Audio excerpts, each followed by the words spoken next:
kepalanya ngaranna buhun. Ditaruh eta kos kitu. Engke nya nama nyuguh tak ka buhunna. Di mana-mana buah geus buahan henteu meunang ngadar lamun can mawa ka buhun.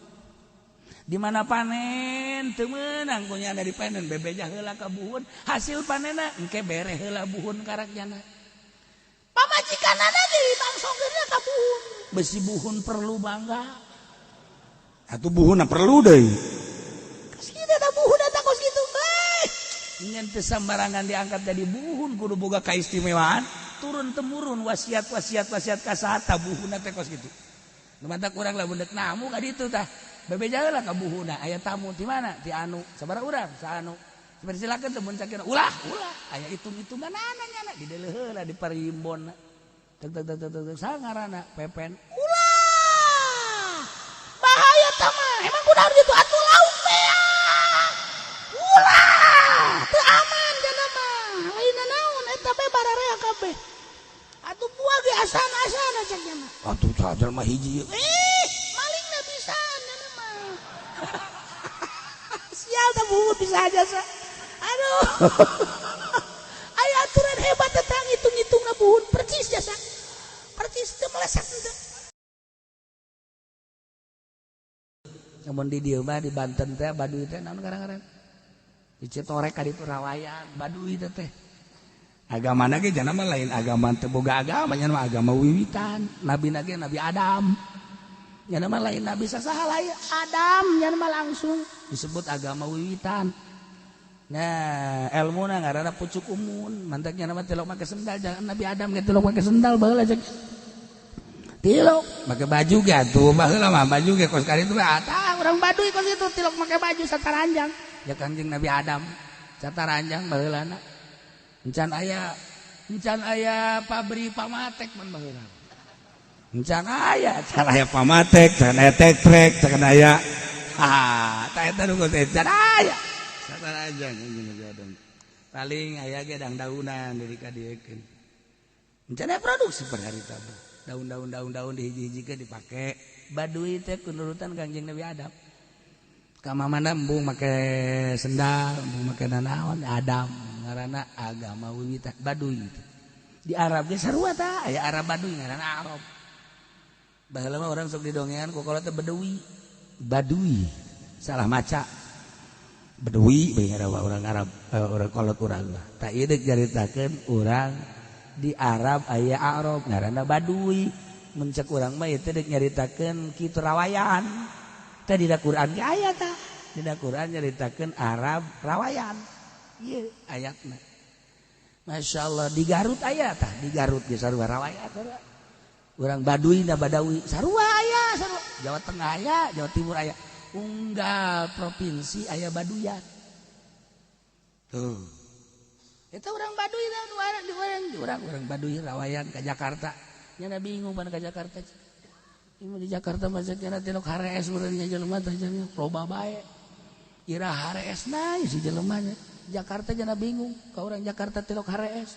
Heuy atuh ganti-ganti lain nya bae. Pemikiranna kos kitu urang Baduy mah. Ira harees teh cenah di Jakarta, embung aing ngomong ka Jakarta. Masya Allah Baduy eta. Pohara urang Baduy. Tah, ieu Baduy. Pas gitu jana mah pikiranna kumaha urang Baduy. Tetanggana ngadenge anu ngagedeblug ditanya pan. Aya teh keur penting naon ngagedeblug? Oh, sarung ragag. Sarung ragag ngagedeblug pan aya aingan di jerona.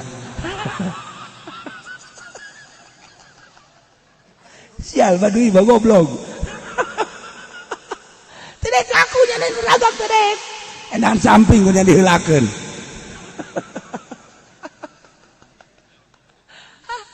Beres Baduy mah kos kitu. Nah ieu Baduy tah pemikiran ada kos kitu nya mah. Masya Allah. Ya Allah. Naik ojek jana. Bera ojek. Talur. Suara orang sorangan nih mas sorangan naik ojek suara. Atuh, tukang ojek teh 50.000. Nah, tang aduh, bayar 25.000. Hari tadi 50. Kan aya siaan gitu. Bagi dua aja sia. Tukang ojek gitu goblok cek teh. Tadi ge aing Mun sorangan 50 pada es. siaan ku ari mah. Tukang ojek teu bisa kumaha tuh.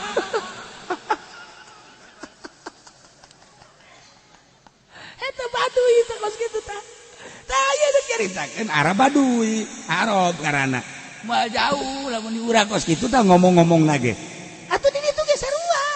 Arab ge kos kitu tah Baduy ngaranna ge. Ya Allah, ya Rabb. Hiji mangsa mah naik mobil. Baduy ge kacapean mah tetep naik mobil. Atuh naik mobil jadi ge sarua bae. Bang kita ke Jakarta kan aya lampu merah.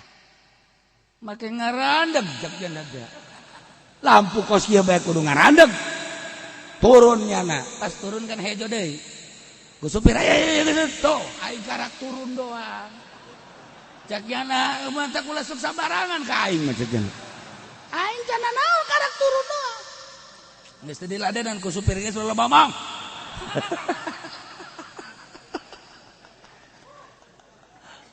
Baduy itu beres Baduy. Ya Allah, ya Rabb.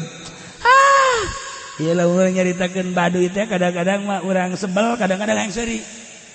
Atuh kadang-kadang sebel, kadang-kadang hayang seuri urang ka Baduy mah. Jakos kararitu nya mah. Ngomongna sakeceplukna, haju embung dielehkeun hayang menangnya na bae. Haju kumahanya na bae. Eta meuli HP teh apaan? Meuli HP haju eueuh soran. Mana eueuh soran eta? Cuman eueuh satelit aja. Beuli kabeh jeung satelit tah.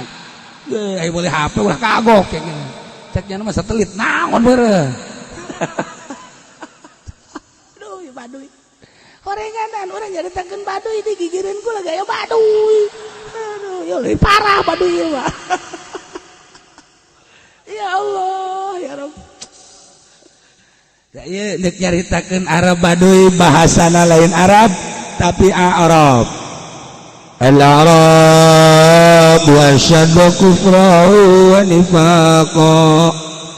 Ari Arab Baduy ay ahlul Badawi. Tegasna Arab ahli Baduy Badawi. Eta teh asyaddu kufra leuwih parah, leuwih saged kakupuranana wa nifaqan jeung nifaqna tibatan min ahlil mudun ahli perkotaan. Ahli kota man nifaqna munafekna biasa bae, upurna biasa bae, tapi Baduy mah pohara. Emang kunaon gitu?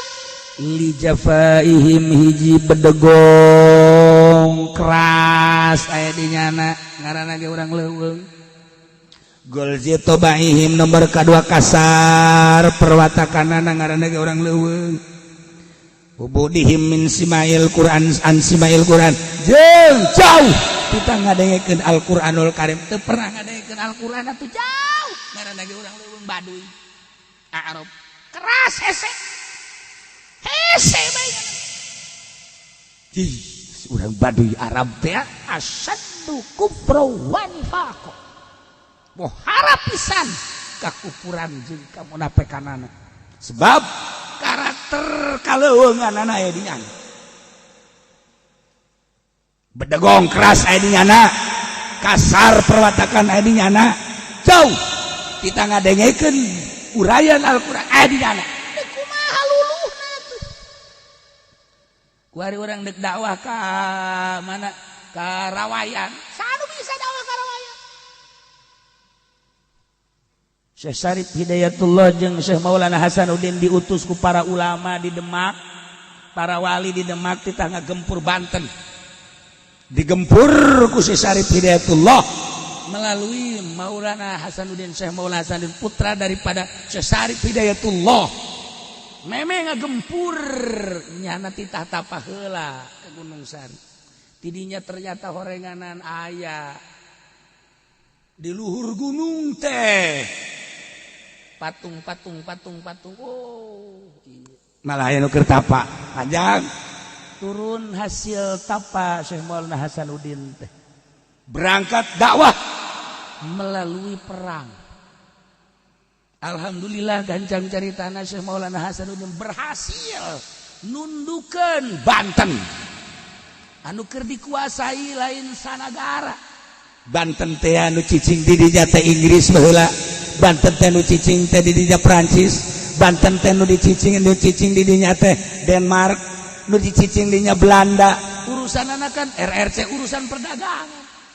Hasil bumi Banten teh lada kalapa. Eta kan urusan anak urusan dunia perdagangan internasional. Dikirim ti India ka dieu untuk mengembangkan perdagangan. Nah, di samping ngembangkan dagang, ngembangkan agama Hindu. Inggris gitu kan ngembangkan dagang, ngembangkan agama Kristen. Termasuk Jerman mah kurang ngembangkan peragamaan ngan sakadar ngembangkan anak perdagangan anak eta bae Inggris, Prancis, Portugis. Lain lalagan si Maulana Hasanuddin gempur Banten teh lain ngan sakadar Hindu anu aya di Banten, orang luar negeri anu hayang menguasai Banten. Tidinya dengan keistimewaan Syekh Maulana Hasanuddin nyingkir kabeh. Tinggal asli penduduk Banten numbanut alhamdulillah dijieunlah kerajaan Banten lama eta tah Syekh Maulana Hasanuddin nu teu percaya teu nurut ka Syekh Maulana Hasanuddin indit itulah ke selatan Baduy ninggalkeun Banten Baduy mantap ulah kaget di Banten mah setelah Syekh Maulana Hasanuddin jadi raja telila jadi rajana tapi dibangun zohiron wa batinan titip ka Syekh Maulana Yusuf dijieunlah masjid horenganan nyieun kerajaan secara batin di bawah tanah aya kerajaan di Banten. Ulah kaget di Banten teh lamun urang ngagali tanah di hadapeun tanah aya jalan. Ulah kaget kebelah ditungke di Banten teh aya istana.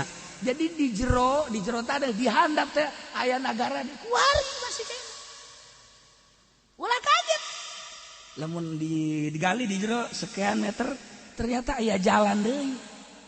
Lamun diteruskeun terus kadeuleu ku ieu kumaha kadeuleu biasa. Nah, aya kerajaan, aya pasar jeung saja mantap loba nu zara ka Banten leungit. Leungit. Pernah aya deui urang dieu ge nu leungit. Atuh ku sababaraha poe horeng aya jeung nu ngora tah mah lain deui. Ya Allah. Tinggal lu kolot teh aing hadas ka kiai goblok cenah cenah teh. Orang sia kitu ngendogan. Masya Allah. Nah, ini cerita Banten. Cerita Banten dilanjut ku Syekh Maulana Yusuf, dilanjut ku Mas Mempawin, dilanjut ku Raden Haji, dilanjut ku Syekh Muhammad. Nah, Syekh Muhammad kan dibunuh, encan dititipkeun ieu Banten teh masih status kerajaan ayeuna kesultanan, encan dititipkeun Demak mah selesai. Tetapi Banten mah encan masih berbentuk kerajaan. Ulah kaget lamun urang ka dinya manggih raja. Sebab encan dititipkeun encan tumpur Banten mah encan. Aya raja secara zahir, aya raja secara batin. Masih kene kuari Banten teh dikuasai ku seorang raja secara batin. Anu nyana ngantorna ka handapeun taneuh. Engke diajak sih ngan mal bajak balik deui. Ajak ayo ka ditu, ayo geus datang ka ditu, aing mah balik nyan antepkeun di dinya. Geus kita ka keluargana we matang puluhan. Ji, atuh kula keur leutik baca kabar si Ade. Mun ka Banten pasti kande hadiah. Nah, berangkat urang awas tah pas di kaca-kaca Serang di dinya teh hadiah deui. Engke geus datang ka Banten, kaca-kaca Banten hadiah deui di dinya si Ade. Sebab aya nu ngageugeuh tah dirinya 3 urang datang ka Banten teh 3 kali hadiah. Horenganan aya kene. Nah, ieu keur carita Baduy dititipkeun ku Syekh Maulana Hasanuddin ke di akhir tetap gempur. Sebab di zaman kula moal kabur titipnya ka Syekh Maulana Yusuf. Syekh Maulana Yusuf titip datang ka kuari. Mata kolot baheula urang mun ngomong engke mah urang bakal perang teh lain jeung luar negeri jeung Baduy. Geus dititipkeun. Mak ilot baheula ngomong bae perang jeung Baduy. Iraha mah engke urang Baduy ambalaya ka negara urang, ka daerah urang, nyana mah ka dieu teh kadeleuna dagang, kadeleuna ka urang teh ndek babantu jeung sepadal mah nyana keur ningalian jalan ka mana kumaha akses-aksesna engke bakal perang jeung Baduy. Menang teh eleh mah menang urang ngan loba jasa nu korban sebab ilmu pucuk umunda masih keneh datang ka ayeuna sanu berani dakwah ka Baduy. Hayo geura paling datang ke Citorek misalnya Ki Pudoli ya kuari dakwah ka Baduy ka ditu ka tengah-tengah negara Baduy. Hayo ka ditu geus Ki Pudoli ka ditu di dieu geura nyieun kuburan. Hewa kumaha kitu dawahan Baduy. Masya Allah. Anu 40 teh masih kene kan ayeuna eksis teh anu 40. Cih, Baduy pohara jasa. Eta anu kaluar teu manut ka Maulana Hasanuddin ku Maulana Hasanuddin teh henteu digempur sebab keur ngabangun Kesultanan Banten. Ngan di bejaan bae jalanna di luhur aya di handap aya. Di handap geus aya jalan ka Baduy. Jalan nu ka Baduy teh di handap anu. Mun ente teu percaya ente mawa linggis gara-gara paculan gue ente hayo mau ditanya ku gubernur ada apa ini saya mau membuktikan apa ini surahan kiai lu tak kiai yang gila ini ayo tak iya Banten cerita Banten mantap ketika ya huru hara di Jakarta dipakai kasih ente Banten sepakai kasih ilmu kadugalan Banten masih ayo lagi ilmu kadugalan Banten cenah kamari ka tembak kok paya tah mah lain urang Banten tah mah urang saketing. Lain deui. Tuh Banten lu asli mah pohara. Ya Allah. Aya dua kerajaan zahirna teu nampak, keluarga kerajaan batinna mah masih ayeuna. Aya dua. Sebab baheula mah saurang anu kulantaran secara zahirna geus tumbang, encan aya nu layak jadi raja, sanajan aya kamari jadi permasalahkeun. Tapi secara batin mah terus bae teu perek teu eureun datang ka ayeuna kerajaan Banten nantek eksis sieun nu nyahueun ka Banten teh Belanda nu nyahueun ka Banten teh Inggris nu nyahueun ka Belanda teh Prancis nu nyahueun ka Banten teh ka Banten Prancis nu nyahueun ka Banten teh Portugis nu nyahueun ka Banten teh India nu nyahueun ka Banten teh Arab tuh termasuk Maroko campur tangan Banten. Tah, mantak di dia teh aya Syekh Maghribi di Banten teh aya Patula Patali jeung Ibnu Battuta anu pernah jadi raja. Ieu lah Banten. Tah, ieu aya Baduy ieu mah keur caritakeun Baduy urang bae sakieu poharana komo Baduy Arab. Baduy urang bae hese di tanganna. Zaman Pak Harto harita dek dibangun kan di zaman Pak Harto teh geus hampir jadi titah ku Pak Harto. Pak Harto mah kan ngabangun teh lainna naon hiji masih bangsa Indonesia kedua aya di Banten deket ka Jakarta nomor katilu kan aya sababarahan eta dirinya kan eta pajakna nah, urusanna kan perpajakan nama urusanna aset siap datang kan orang Baduy maka ditu menghadap Pak Harto langsung bangun ku dia umur dia aya di Cingiraing dia aduh enggak jadi sieun Pak Harto datang Baduy mah langsung ke Banten tah nu 40 teh ngutus ngan saurang doang mana Harto geus disebut Pak Harto mana ge Baduy bakos kitu tah bangun ku dia awas dia kuai atuh geus teu jadi zaman Pak Harto survei mah terus bae datang ka ayeuna ge terus di zaman presiden kuari lamun kuari maksakeun diri misalnya Presiden Jokowi ka ditu atuh geus ngahiang Jokowi Baduy memang wah gitu Masya Allah karit eta Baduy urang we kos kitu atuh komo Baduy itu tangkal nama kan di ditu Baduy tangkal nama kan di ditu tangkal nama di Baghdad tangkal Baduy teh di Timur Tengah ari eta Kangjeng Nabi Musa ngalawan Firaun teh kapan di naon kitu gara didukung ku Baduy ku sihir Baduy eta di ditu di Misra Baduy Mesir leuwih jahat batan Baduy Citorek macan sabaraha Baduy Mesir mah Masya Allah karim ngaku pangeran sagala kapan Firaun iblis pernah datang ke Firaun rahasia iblis naon ka dieu ngobrol. Ayo ngobrol naon? Kieu on kana.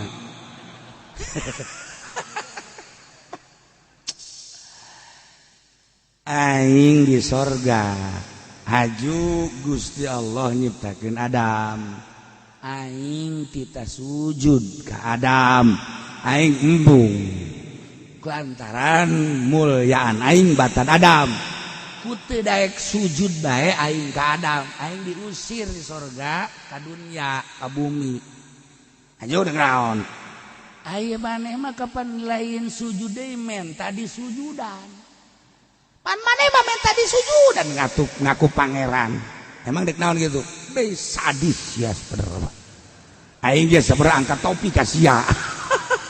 Aing ge teu kuat ngalawan sia mah, leuwih tibatan iblis sia mah. Kalau ngomong sia. Agak sih pokoknya mah aing mah teh habar kos gitu doang. Oh, barang dek indi teh keke ulah indi teh jusikeun depan sia teh anak buah aing. Seri iblis. Pugunya ada di pangerankeun ge kunyana. Cek hata iblis teh cek hata iblis sia ge gaku pangeran nang ditai sia kunaon ngaku anak buah kaing goblok sia. Tah jana ngobrol. Firaun ngobrol jeung iblis. Emang teu meunang aing ngaku pangeran meunang lah. Atuh saha ge ngaku pangeran mah wajar-wajar bae penting nyiptakeun langit jeung bumi eta pangeran. Cek Firaun. Ai atuh pugu rasaan. Sakir ampun aing mah teu nyiptakeun langit bumi. Oh masalah. Eta mah hak itu, aya hak siap bae. Geusna ulah pikiran kos kitu penting bae sia mah ngaku pangeran selesai geus. Ngejatuh ke situ. Geus. Geus salaman nya geus. Tapi sia ulah jauh-jauh di aing. Oh alah. Tenang bae sih cak iblis irah diperlukeun aing aya sambat ku sia. Di mana diperlukeun sambat. Ya. Tapi sambatna sing ada ulah sangaran. Nah, ulah ngaran Abdul Qahar eta Muhammad. Geus aya tah di zaman Firaun teh. Ulah ngaran Abdul Jabbar eta ngaran Muhammad. Ulah ngaran Abdul Basit eta ngaran Muhammad keneh. Ulah ngaran tah sebab Kangjeng Nabi kan ngaranna beda-beda. Beda-beda lamun di kalangan mukminin mukminat cara urang ngaranna Ahmad Muhammad. Lamun di leuweung ngaranna Abdul Jabbar. Lamun engke di langit ngaranna Abdul Qahar. Lamun di langit ngaranna Abdul Jabbar. Lamun di 7 lapis langit ka ditu ngaranna Abdul Qudus. Lamun di leuweung ngaranna Abdul Qahar. Eta Kangjeng Nabi mah ngaran teh beda loba. Tah nu mantak jawara sok loba ge ngaranna. Siapa ngaran? Nama saya kalau di Tanjung Priuk Predi. Oh iya. Iya betul. Kalau di kampung, nah kampung saya kan di Pasar Kemis, nama saya Mukmin. Mantap. Masya Allah. Kalau di sebelah sana, oh di Keramat Tunggak Jeffrey nama saya. Iya. Kalau di ini, kalau di apa namanya di negara saya itu jadi geng, nama saya Alek. Lubanya nama ngarananya. Iya, kalau di tempat riungan nama saya Fendi. Gitu.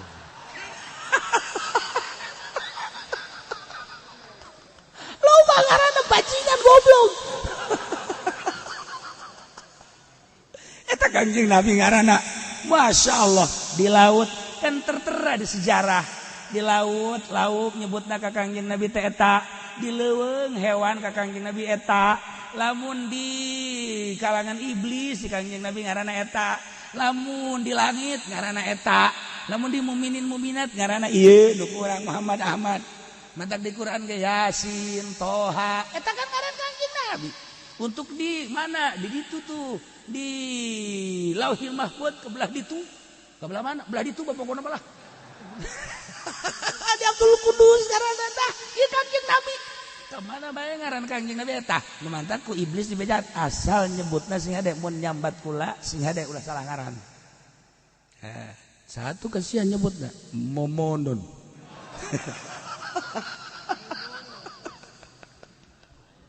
Ya Allah. Nah, ieu deuk caritakeun Arab, lain Arab Baduy.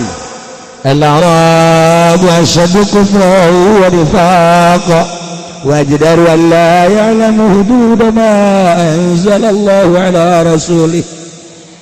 Pohara jasa ku pernah pohara jasa nipakna jauh leuwih utama leuwih pantes kana teu jaho kana batasan-batasan naon anu diturunkeun ka Gusti Allah ka Rasul nah ya teh teu nyaho kana hukum-hukum jeung teu nyaho kana syariat-syariat teu nyaho baduy mah hirup teu make aturannya nama Arab ngaranna teu make aturan nya nama eueuh haram eueuh halal eueuh hukum eueuh syariat di baduy mah masyaallah sakitu Allah geus turunkeun ka Kangjeng Nabi diangkat jadi nabi diangkat jadi rasul baduy mah teu mireungnya mun ditanya weh itu Muhammad geus diangkat jadi rasul saha Muhammad masih kena muliaan buhun urang urang boga buhun ulah percaya ke Muhammad tah jangan mau boga buhun nya kepalanya anak ngaranna buhun ditaruh eta kos kitu engke nya nama nyuguh tak ka buhunna di mana-mana buah geus buahan henteu meunang ngadar lamun can mawa ka buhun di mana panen teu meunang kunya dari panen bebeja heula ka buhun hasil panenna engke bere heula buhun karakjana pamajikanana deui bangsongkeunna ka buhun besi buhun perlu bangga atuh buhunna perlu deui kos kitu da buhun eta kos kitu nyen teu sambarangan diangkat jadi buhun kudu boga kaistimewaan turun temurun wasiat kasata buhunna teh kos kitu nu mata urang lamun deuk namu ka ditu tah bebeja heula ka buhuna aya tamu di mana di anu sabaraha urang saanu persilakeun teh mun sakira ulah aya hitung-hitunganana nya di deuleu heula di parimbon teg saha ngaranna pepen ulah bahaya tah mah emang kudu gitu atuh lauk mea ulah teu aman cenah mah lain naon eta bae bararea kabeh atuh buah ge asana-asana cek cenah atuh sadel mah hiji malingna bisa sial tak buhun bisa aja sa aduh aya aturan hebat tentang hitung-hitung na buhun percis jasa percis teu meleset teu nah iya baheula teh di bejaan Muhammad geus aya Muhammad geus dianggap jadi nabi bahkan jadi rasul Muhammad hebatan buhun urang tah nya nama wa ajdaru alla ya'lamu hududa ma anzalallahu ala rasulih leuwih patut teu nyaho kana aturan-aturan hukum nu diturunkeun ku Gusti Allah ka rasulna ya ka Kangjeng Nabi Muhammad sallallahu alaihi wasallam teu make aturan nya nama mun hayang teh mah manuk kunyana dipanah raga kumaha hayangnya na bae dek di dahar atah dek di dahar asa kumahanya na bae awewe kumahanya na bae hukum aturan-aturannya aturan nama aturan tina wiwitan ya buhun tah diatur ku buhun segala rupanya nama boga aturanana ti buhun lain ti Kangjeng Nabi melalui Al-Qur'an lain anti Al-Qur'annya nama aya horegadan dina Al-Qur'an teh caritaan baduy aya caritaan bae mantap urang kan lain cicing di Arab geus jelas aya Arab baduy cak Allah bisi sia hayang nyao gambaran baduy teu kudu ka Arab tuh ka Citorek ka ditu deuleu ku sia orang Citorek baduy nu baheula geus diberantas ku Syekh Syarif Hidayatullah melalui Syekh Maulana Hasanuddin Banten tetepnya nama agama kami agama wiwitan eueuh deui nabi kecuali Adam titik sakitu bae kuari ge nama nabi Adam geus we Adam mah tilok salat atuh teu salat Adam teh tilok Adam mah tilok pakai baju, dia tilok pakai baju. Kangjeng Nabi Adam mah pan baheula teh henteu make gelas, ulah make gelas urang kitu teh batok. Teu aya di baduy mah gelas, piring, nu ka sakari teh tah. Bangsa listrik kos sakari teu aya nya mah. Geus lampu gitu menang make minyak teu meunang. Obor we teu meunang make nu bagus-bagus. Teu obor we asli tah. Minyak ge meunang nyokot tina tangkal minyak aya tangkal minyak. Ciminyak tangkal minyak baheula mantap kayak lembur Ciminyak aya hiji tangkal di Lampung baheula mah anu menghasilkeun eta teh naon kana minyak caina eta teh lamun dibeulem ku urang dibeulem hurung tah aya Ciminyak di Baduy menghasilkeun minyak hiji tangkal ngaranna tangkal minyak we geus tah cokot asupkeun kana kapaskeun gitu beulem eta hurung. Masya Allah orang cerita Baduy bege ieu urang teh horenganan eta. Tah teu kudu ka Arab cek Gusti Allah, baca ku sia tah Citorek Baduyna teh. Telusuri sia ka ditu. Urang lamun dek nantangan Baduy, urang dikabalinger sorangan kurang-kurang ilmuna mah. Pernah aya jelema Baduy kaluar ti dinya, Baduy asli kaluar. Saenggeus da kaluar ti dinya incuna tah dibere hidayah ku Gusti Allah, jana embung balik deui ka ditu masantren. Masantren anak Baduy. Masantren anak Baduy. Terus ke Cianjur ke Sukabumi di Banten termasuk. Nah baliknya ka ditu. Alhamdulillah ilmu dikuasai kunyana ilmu syariat dikuasai. Ilmu kadugalan ada yang sedang nya aing sakieu mah deuk kalawan Baduy nya. Berangkat nya mulai ngaji di daerah handap heula tah. Teu lila berangkat nya deuk ka Baduy ka ditu deuk jihad fisabilillah. Karak datang doang, geus kanyahoan, ditunjuk doang, tunjuk masih kena ngabaget kena menghadap ka dia, saat ngan dicekel doang gitu, ngan dikitukeun doang tah, leungeunna ilmu sia can wayah cak buhunna, enduk berantem jeung aing, tak ngagoler pae, datang ka ayeuna dikubur, dizarahat gitu, sebabnya jihad bisa dibilang, tuh. Atau kamu modal sih? Sia banget. Teu kudu dikirim, teu kudu kubuhun, teu kudu. Teu kudu kubuhun, ku incu buhun. Ku incu buhun. Teu kudu ditepak, teu kudu ditiup dong. Langsung oleng. Ieu dek nyaritakeun ilmu kadugalan naon buhun. Naon gara-garana Baduy. Masih eta teh can lila eta teh encan sekitar encan aya 20 tahunan kejadian eta. Kuarega dikubur di zaran anu nyahoeun mata penduduk-penduduk dinya lantaran nyana eta perang sabilillah. Tapi nyana ngomong memeh baeuna lanjutkeun ieu jihad lantaran kula nya geus caritakeun nyana kaayaan kadugalan sihir-sihirna jeung permainan-permainan bad nyana asli urang dinya. Temah itu mejana padahal mah hizib geus dikuasai ku nyana. Hizib Nasor aya di nyana. Hizib Rifai aya di nyana. Hizib Sepi aya di nyana. Hizib Pendi aya di nyana. Eta tah nu mawa bahaya mah eta. Aduh, mun teu boga eta mah menang beureun nyana. Eta naas tah boga kos kitu tah. Hizib ya Allah ya Rabb. Tuh ya cerita Baduy. Emang teu aya gitu anu berjuang. Sabaraha kiai nu berjuang loba. Baheula kapan ti Maroko teh diutus ka Jawa Tengah, ka Jawa Timur diutus ka Banten, paeh di Banten. Kiai ti Maroko nu hebat jasa deuk kalawan Banten memeh sebolan sana di paeh. Baduy mah lain lalagaan ilmuna. Dah, panjana mah lawan hiber teh satungtung deuleu. Satungtung 40 imah nyobaan di dituna teh 40 imah tak. Dat hiber Baduy ilmu pucuk umun eta nu bakal perang jeung urang.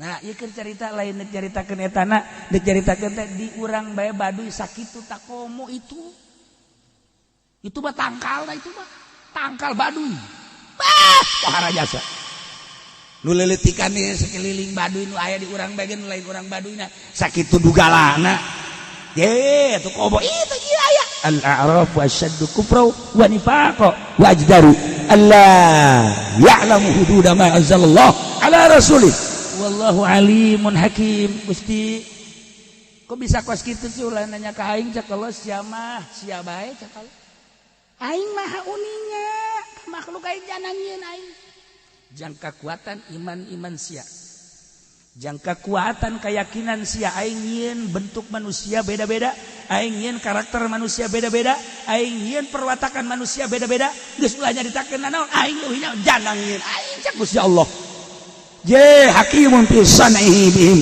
aing bijaksana dina jijenan aing terhadap baduy tempo ku sia jadikeun itibar sia bener hirup cak ku sia Allah nang aing leuwih bijaksana urusannya jeung aing utama urusan aing deuk dikanarakakeun deuk ikumakeun urusan aing ngan sia mah tah Muhammad diturunkeun ku aing jadi rasul geus datang ka mana keyakinan sia ka Muhammad tuh urang ulah nyaritakeun ku ari baduy di Citorek ulah nyaritakeun baduy di Ciminyak ulah nyaritakeun baduy di urang bae geus datang ka mana ku ari puyang-puyang amat nyarita baduy urang ngalamun bae teu nya baduy karunya amat pugu urang na ge pinarakaeun ngarunyaan ka batur pugu sorangan kitu leumeun tah eta kan nu salah mah tah kos urang ngalaya danu maot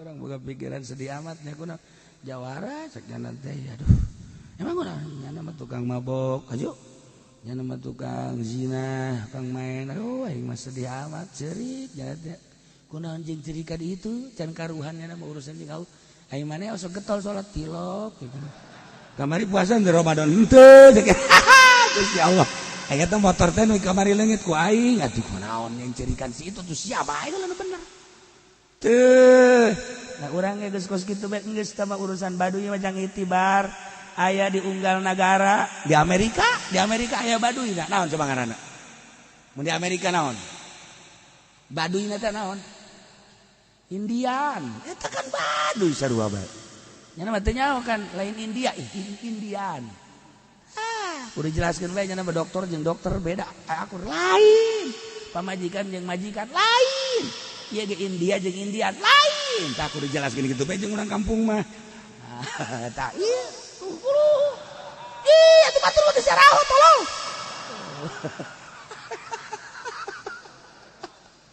tuh di Amerika aya baduyan kemudian atuh aya nama di Belanda aya baduyan Belanda aya istilahna tah aya begitu dibaca di sejarah aya baduyan Belanda pohara leuwih jahat baduyna teh terus di urang aya baduy Arab al-Arabu asyaddu kufra wa nifaqa tetep aya baduy-baduyan bae nah urang berjuang ku ari di lembur urang ya di lembur urang leletikana balik masantren kemudian urang nyieun pondok haju ngabangun eta mulai aya babaduyan lah teh budak segala Quran lah hadis lah padahal mah nyana Islam kene babaduyan ngaranna mulai tah leletikan-leletikana terus nejehan bae eta naon kakuatan urang geus dicoba ku Allah mun eueuh nu kituan atuh moal kaya hoat ye urang nyaritakeun Gus Dur nu ngomongkeun ka Gus Dur teh ambalaya tapi sikap Gus Durna kumaha terhadap kanu ngomongkeun urang nyaritakeun Habib Lutfi sakitu poharana tapi lamun urang nelusurin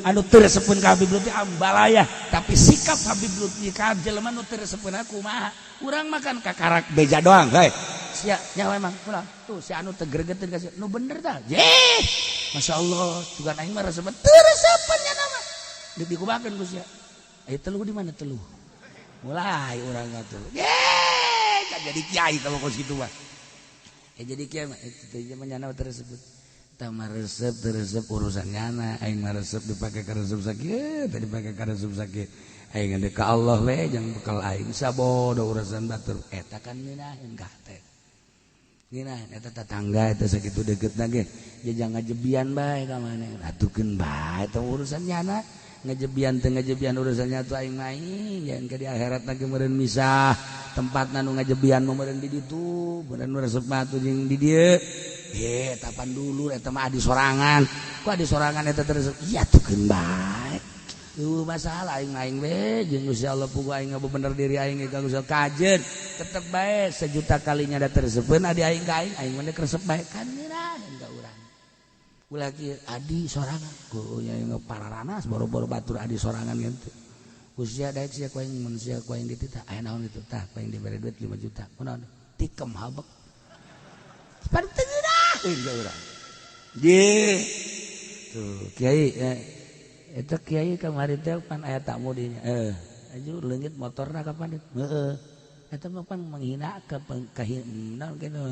penghinaan ka kiai nyaho aing mendek dihina dek teh geus kieu bae kula nyaho ka jelemana eta kubaha lamun kula dibeakeun bae geus bunuh bae jelemana nyaho kula nah meureun usahanya na di dinya usaha jelema kan beda-beda aya anu di perumahan anu di kantor anu di pasar aya anu berkat bae teh kan usaha keneh ngaranna kan aya anu maling motor kajen lah nya mun datang ka dinya meureun pikiranna keun beja hitung-hitung akhirna mangke di akhirat kan ngeunaheun ka urang eta kiai ngaranna ieu mah kiai hajo ngomporan beda doang kiai pan kiai eta kamari ya milih nomor sabaraha nomor hiji eta papan eta mah dulur milih nomor 2 gitu oh si aja sok goblok jasa tah teu ngahargaan jasa ka aing masyaallah jasa geus ieu mah moal didatangan teu hayang datang moal aing mah budak batu aing mah geus kiai si kos kitu kan kiai mah ngeunaheun ge kiai milih nomor hiji itu nomor 2 atuh demokrasi lah masalah jaku lagi di nomor hiji ge ieu mangan sakadar dibere duit bae da deui kiai kos bener orang oplok bicara lain bicara kebangsaan tapi bicara duit eta oplok lamun bicara kebangsaan mah ieu mah keur gabobotohan we jadi negara urang ayo pamimpin atuh kan hese menurut pemikiran kula mah jameureun ieu nu bagus adapun batur boga penilaian lain atuh henteu bendun teu kula mah batur untuk jadi presiden ge jadi wakilna atuh ngari masa kadar ngabobotohan bae adapun perbedaan eta mah demokrasi anu jadina nomor 1 nomor 2 teu sarua bae urang mah tetep bae rakyat-rakyat keneh tingis kan kada ngeunaheun ka geus nomor 1 datang nomor 2 datang nomor 3 datang nomor 4 datang loba teh mah eta aduh sia nah eta lah jadi usahakeun urang teh ulah aya komplotan mamana hiji bae komplotan Kangjeng Nabi Muhammad sallallahu alaihi wasallam. Nah, ielah al-a'rabu asyaddu kufra wa nifaqo. Selanjutnya ge wa minal a'rab wallahu a'lam.